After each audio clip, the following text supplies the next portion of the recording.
এটা হচ্ছে বৃহস্পতিবার দিন দুপুর 12টায় আমার কাছে আসে। তার সঙ্গে তার মা এবং আমার চেম্বারে আমার অ্যাটেন্ডেন্টরা ছিল। টোটাল আমরা 5 জন মানুষ ছিলাম রুমে। তো আমি যখন মেয়েটাকে জিজ্ঞাসা করি যে মা তোমার কি সমস্যা লাগে। আসসালামু আলাইকুম ভিউয়ার্স, দেশ ও দেশের বাহির থেকে যারা আমার ভিডিওটি প্লে করেছেন জানাচ্ছি আন্তরিক শুভেচ্ছা অভিনন্দন। আশা করি সবাই ভালো আছেন, সুস্থ আছেন, আলহামদুলিল্লাহ। তো ভিউয়ার্স, 12 বছরের মহিলা মাদ্রাসার ছাত্রী 7 মাসের অন্তঃসত্ত্বা, সবাই কমেন্টে লিখবেন নাউজুবিল্লাহ। দর্শক, এই বিষয়টি নিয়ে এখন সোশ্যাল মিডিয়াতে ব্যাপক আলোচনা ও সমালোচনার জন্ম নিয়েছে যে মহিলা মাদ্রাসাগুলো কি আসলে পতিতালয়ে রূপান্তরিত হচ্ছে কিনা। কেননা যত ঘন ঘন মোড়ে মোড়ে মাদ্রাসা হচ্ছে এবং প্রায় মাদ্রাসাগুলোতেই এই পুরুষ শিক্ষক থাকার কারণেই এ ধরনের যৌন হয়রানির নির্যাতনের শিকার হচ্ছে মহিলা মাদ্রাসার শিক্ষার্থীরা, যেখানে পৃথিবীর প্রত্যেকটা মানুষ এই সন্তানগুলোকে, মেয়েদেরকে এই ধরনের প্রতিষ্ঠানে দেয় শুধুমাত্র দিনদার ও আখিরাতমুখী বানানোর জন্য। কিন্তু সেই আখিরাতের জায়গাগুলোতেই যদি জেনা পরিচালিত হয় এবং তাকে অন্তঃসত্ত্বা হতে হয়, তাহলে এর বিচার কি বাংলাদেশের প্রশাসনের কখনো করার সক্ষমতা রয়েছে? দর্শক, আসুন সেই শিক্ষকের বিস্তারিত আপডেট এখন চিকিৎসকের কাছ থেকে জানবো যে এই 12 বছরের শিক্ষার্থীকে কিভাবে 7 মাসের অন্তঃসত্ত্বা পর্যন্ত এত দূর পর্যন্ত পৌঁছায়, বিস্তারিত রিপোর্ট। সো ভিডিওতে যাওয়ার আগে ছোট রিকোয়েস্ট করবো, যারা চ্যানেলটি সাবস্ক্রাইব করেননি সকল আপডেট সবার আগে জানতে অবশ্যই চ্যানেলটি সাবস্ক্রাইব করে পাশে রাখবেন। দর্শক, আসুন স্ক্রিনে। মেয়েটা হচ্ছে বৃহস্পতিবার দিন দুপুর 12টায় আমার কাছে আসে। তার সঙ্গে তার মা এবং আমার চেম্বারে আমার অ্যাটেন্ডেন্টরা ছিল। টোটাল আমরা 5 জন মানুষ ছিলাম রুমে। তো আমি যখন মেয়েটাকে জিজ্ঞাসা করি যে মা তোমার কি সমস্যা লাগে বলো, সে প্রথমে খুবই ভয়ে ছিল। একটু কনসোল করা হলো, তাকে একটা কলম একটা চকোলেট দিয়ে একটু কনসোল করা হয়েছে।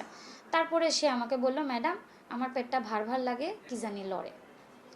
আমি একটু অবাক হয়ে গিয়ে আবারও তাকে জিজ্ঞাসা করেছি যে মা তোমার কি সমস্যা লাগে।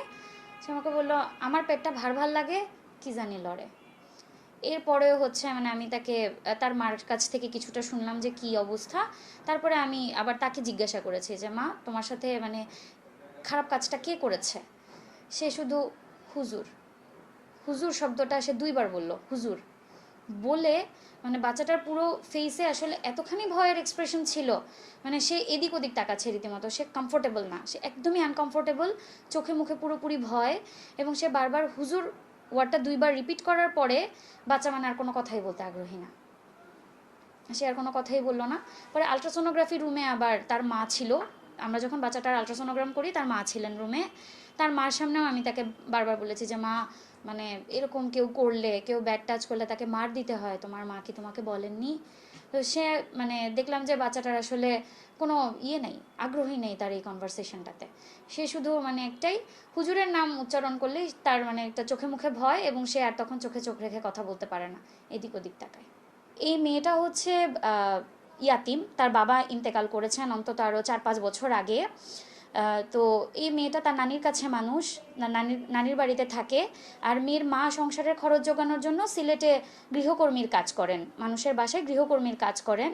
তো মেয়েটাকে তিনি এলাকাস্থ ফাতেমাতুজ জোহরা মহিলা মাদ্রাসায়, কওমি মাদ্রাসা ফাতেমাতুজ জোহরা কওমি মাদ্রাসায় ভর্তি করেন, যে মাদ্রাসার প্রতিষ্ঠাতা পরিচালক হচ্ছেন আমানুল্লাহ সাগর, এবং ওনার ওয়াইফ হচ্ছেন এই প্রতিষ্ঠানের মেইন দায়িত্বে, উনি হ্যান্ডেল করেন সব কিছু। তো গত নভেম্বর মাসে নাকি বাচ্চাটাকে ছুটির পরে বারান্দা ঝাড়ু দেওয়ার জন্য বলা হয়। আমানুল্লাহ সাগর হুজুরি নাকি বাচ্চাটাকে বলেন বারান্দা ঝাড়ু দিয়ে তারপর বাসায় যেতে। তো বাচ্চা বারান্দা ঝাড়ু দেওয়া শুরু করে। বারান্দা ঝাড়ু দেওয়ার এক পর্যায়ে নাকি হুজুর তাকে বলে হুজুরের যে রুমটা, প্রতিষ্ঠাতা পরিচালকের যে রুমটা, এই রুমটাও যেন পরিষ্কার করে দেয়। তো বাচ্চা রুম পরিষ্কার করার জন্য ভেতরে ঢুকলে উনি দরজা বন্ধ করে বাচ্চার সঙ্গে এই পৈশাচিক আচরণটা করেন। 5 থেকে আরও 7বার উনি এটা রিপিট করছেন আচরণটা বাচ্চার সঙ্গে, পরপর বেশ কয়েকদিন, পরপর প্রায় 5 থেকে 7 দিন উনি একই কাজ করছেন। এবং বাচ্চাকে ভয় দেখাইছেন যে বাচ্চা যদি কাউকে বলে দেয় বাচ্চার নানিকে মেরে ফেলবে, বাচ্চাকে মেরে ফেলবে, বাচ্চার মাকে সিলেটে খুঁজে নিয়ে মারবে, সিলেটে মেরে ফেলবে, এমন ভয় দেখানো হয়েছে বাচ্চাকে। বাচ্চা ভয়ে কাউকে বলে নাই। এবং একটা পর্যায়ে নাকি গত বছরের জানুয়ারি ফেব্রুয়ারির দিকে বাচ্চাকে মাদ্রাসা থেকে বেরও করে দেওয়া হয়েছে। এই বছরের জানুয়ারি ফেব্রুয়ারির দিকে বাচ্চাকে মাদ্রাসা থেকে বের করে দেওয়া হয়েছে। গত মার্চ মাসে বাচ্চার নানি খেয়াল করলেন যে বাচ্চার পেটটা অস্বাভাবিকভাবে বড় হয়ে যাচ্ছে। তারপরে হচ্ছে তারা ডক্টর কনসাল্ট করেন এবং মানে ফিজিক্যাল এক্সামিনেশনে জানা যায় যে বাচ্চার সিম্ফাইসিও ফান্ডাল হাইট, যেটা মানে আমরা ইউটারাসের হাইট যেটা মেজার করি প্রেগনেন্সিতে, এটা কিন্তু এইজ করেসপন্ডিং এক একটা হাইট আসে। তো এই বাচ্চার হাইট তখনই অলমোস্ট 25-26 উইক্সের মতো। আর আমার কাছে যখন বাচ্চা আসে আমি এটা 27 উইক্স করেসপন্ডিং হাইট পেয়েছি। আমি নিজেও একজন শিশু সন্তানের মা, আমার নিজেরও 5 বছরের একটা মেয়ে বাচ্চা আছে। আমি আসলে এই বাচ্চার ভবিষ্যৎ নিয়ে আমি কিছু চিন্তা করতে পারছি না, আমার মাথায় আসলে আসে না। আর এখন তার যে শারীরিক কন্ডিশন, প্রথম কথা হচ্ছে ছোট মানুষ, তার পেটে অতটা জায়গা নাই। একটা একদম টিপিক্যাল গ্রামীণ অপুষ্টিতে আক্রান্ত বাচ্চা, 11 বছরের বাচ্চা, তার ওজন এখনও 30 কেজি হয় নাই, উল্টা সে আরও প্রেগনেন্ট। পেটের বাচ্চাটার ওজন প্রায় 998 গ্রামের মতো, প্রায় 1 কেজির কাছাকাছি। তো মানে ওর অ্যানিমিয়া আছে, রক্তশূন্যতা আছে বাচ্চাটার, হিমোগ্লোবিন মাত্র 8.5, যেখানে অ্যাভারেজ রেঞ্জ হচ্ছে অ্যারাউন্ড 12-14।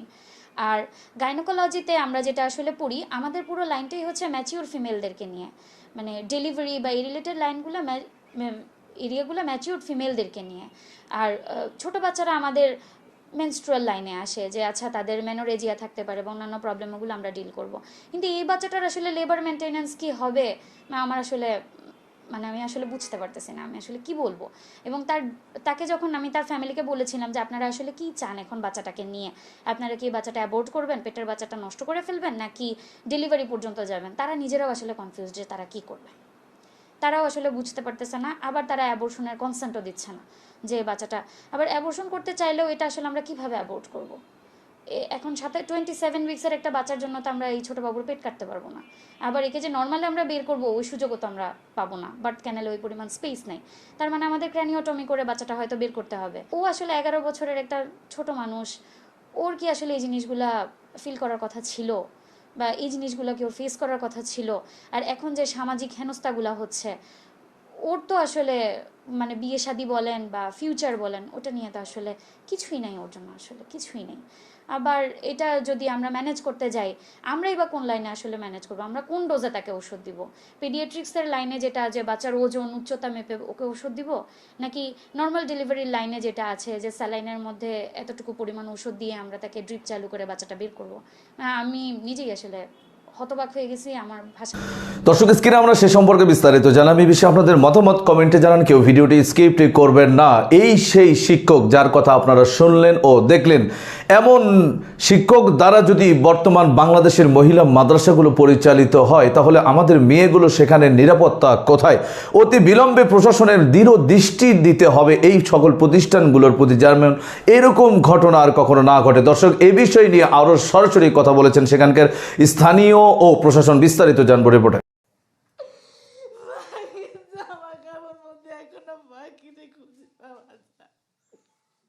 পরিবারের কাছে এখন শুধুই স্মৃতি 13 বছরের সামিয়া। তার জামা কাপড়, বই খাতায় আদরের সন্তানকে খুঁজে ফেরেন মা। 2025 সালের 19 এপ্রিল বলা হয় কুমিল্লার লাকসাম উপজেলার এই মাদ্রাসা থেকে পড়ে মারা যায় 12 বছরের শিশু শিক্ষার্থী সামিয়া। মৃত্যুর আগে একটি বেসরকারি মেডিকেলে চিকিৎসাধীন অবস্থায় এক নার্সের সাথে কথোপকথনে জানিয়েছিল সে তার পড়ে যাওয়ার বর্ণনা। কালো বোরকা পরিন একটা মেয়ের মতন কি বলে আসি ওর সাথে যাইতে, কোথায় ওর সাথে যাইতে জানি না, ও ধাক্কা দিছে? আমাকে ধাক্কা মারছে। ওখানে থাকা অবস্থায় একদিন বলছিল যে ওইখানে কথা বেশি বলা যায় না, ম্যাডামেরা দাঁড়ানো থেকে হুজুরগুলো কিরকম কিরকম জানি। ওরা আমার মেয়েটার মারে লজ্জা করে রেখে দিত। আমি সকাল সন্ধ্যা আমার মেয়েটারে দেখতে পারতাম, ওরা এভাবে দুনিয়া থেকে বিদায় করে দিল। এই বিচারটা আমি কোথাও পাইলাম না। 1 বছরেও সুরাহা হয়নি সামিয়ার মৃত্যু রহস্য। পরিবার নিপীড়নে মৃত্যুর অভিযোগ করলেও মাদ্রাসা সুপার বলছেন 5 তলা ভবন থেকে পড়ে মারা গেছে সে। তার দাবি, সামিয়া হোস্টেলে ছিল মাত্র 3 থেকে 4 দিন। যদিও হাজিরা খাতা চাইলে তা দেখাতে পারেনি তারা। সিসি ক্যামেরা থাকলেও ভবন থেকে পড়ার স্থানের ক্যামেরাটি নষ্ট বলে দাবি করেন তারা। প্রশাসন তো নিয়ে গেছে সবকিছু আর কি, অফিসিয়াল ভাবে নাম উঠে দিচ্ছে, কিন্তু ক্লাস শুরু হয়নি, যার কারণে কোনো টিচার তার হাজিরা খাতার নাম ডাকেনি, তার সিরিয়ালে তার নাম। তবে সামিয়ার সুরথাল প্রতিবেদন মতে বাম হাতের কবজিতে আঘাত ছাড়া শরীরে নেই বড় কোনো জখমের চিহ্ন। আর পোস্টমর্টেম রিপোর্টে বলা হয়েছে শিশুটির গোপনাঙ্গ ও পায়ুপথে যৌন নির্যাতনের চিহ্ন স্পষ্ট। ন্যাচারাল ওয়ে যেটা ইন্টারকোর্সে সেভাবেও হয়েছে, আবার অ্যানাল ইয়েও হয়েছে। 13 বছরের বাচ্চার তো এই ফান্ডিং থাকার কথা না। যার সদুত্তর দিতে পারেনি মাদ্রাসা কর্তৃপক্ষ। তদন্ত কর্মকর্তাকে উদ্ধৃতি দিয়ে দায়সারা জবাব। প্রশাসন এটাকে অ্যানালাইসিস করে বের করছে, তাকে কম নিম্ন 15 দিন আগে দর্শন করা হয়েছে। ঠিক আছে রাজু ভাই, তাকে পূর্ব দর্শন করা হয়েছে। আর মেয়েটা আমার মাদ্রাসায় 3 দিন আগে তাকে দর্শন করা হয়েছে, বাড়িতে করা হয়েছে। একই মাদ্রাসায় আগেও কয়েকটি অস্বাভাবিক মৃত্যুর ঘটনা ঘটলেও আলোর মুখ দেখেনি তদন্ত। পরিবারের অভিযোগ না থাকায় আপোষে মীমাংসার দাবি করেন মাদ্রাসা সুপার। লাকসাম থানায় যাইয়া ওরা আপোষনামা প্রশাসনের কাছে আমাদের মানে বিরুদ্ধে একটি কথা লেখে নাকি। হ্যাঁ আসছে। যদিও সেই আপোষনামা দেখাতে পারেনি মাদ্রাসা কর্তৃপক্ষ। সামিয়ার মৃত্যুর ঘটনায় মাদ্রাসা সুপার। দর্শক, স্ক্রিনে আমরা সে সম্পর্কে বিস্তারিত জানলাম। সো ভিডিও এই পর্যন্ত। ভালো লাগলে লাইক অ্যান্ড কমেন্ট করবেন। দেশের সকল আপডেট সবার আগে জানতে অবশ্যই চ্যানেলটি সাবস্ক্রাইব করে পাশে রাখবেন। দেখা হবে পরবর্তী ভিডিওতে ইনশাআল্লাহ। আসসালামু আলাইকুম ওয়া রাহমাতুল্লাহ।